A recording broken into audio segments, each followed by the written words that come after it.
Well, in the wake of those Iranian strikes on Sunday, Israeli authorities ordered the public to limit large gatherings, and they cancelled school across the country for the first time since the earlier round of fighting with Iran in April. Let's take a listen to the reactions of residents there. I hope it will be short, but you can never know. Last time we thought it will be short, and then it was a month. So Bibi wants war, so we have war. I hope that Trump makes Netanyahu make this a very short incident and they have more peace talks. Well, the renewed strikes come despite Donald Trump repeatedly warning Israeli Prime Minister Benjamin Netanyahu against launching further attacks on Iran and seemingly putting on equal footing Israel and Iran, calling on them to seek an immediate ceasefire.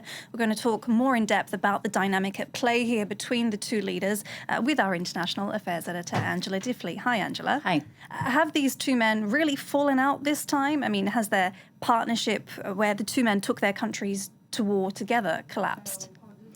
Well, only, they know that. Certainly it would be a huge prize for Iran if that is the case. We should note that the IDF are saying that the Israeli strikes on Iran were coordinated with Central Command, US Central Command, and a lot of people are commenting on the fact that it would be unlikely and difficult for the Israelis to do them without the US prior knowledge.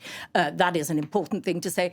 And there is some suggestion that all of this between Netanyahu and Trump is performative. Donald Trump saying to the Financial Times, I call the shots, he will do what I want him to do. We all know this war is extremely unpopular in the United States. It is costly. A lot of people question the rationale behind it. And of course, Marco Rubio said very early on that Benjamin Netanyahu twisted Donald Trump's arm and forced his hand, and the Americans found themselves in it without wanting to. He then rode back completely on that. And who's to know what happened? But either way, it is not in Donald Trump's interests ahead of midterm elections to look as though he can be pushed around by Benjamin Netanyahu.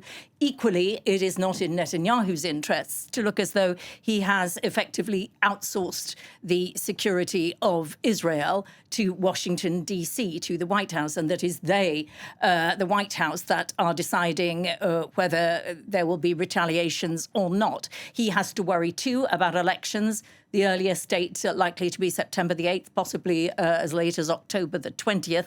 He also needs votes up in the north of Israel, where they are regularly targeted by rocket fire. The Israeli defense system is fairly effective, so the casualty rate is not as high as it might be.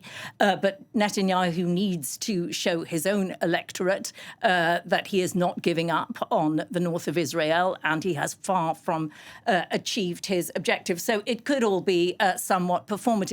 We also know Netanyahu wants Trump to visit Israel before the elections. It had been thought perhaps May. Now it's likely to be Netanyahu would like as near as possible to the elections. But that, of course, must look like something of a triumphant visit with at least some of the goals achieved. We're a long way from that at the moment. But the two men have known each other for a long time, haven't they? Yes, they have. And we all remember, in 2020, when Trump lost the election to Joe Biden, and Netanyahu was among the first people to congratulate Joe Biden. Trump was furious, apparently, after this and didn't speak to Netanyahu for quite a period of time.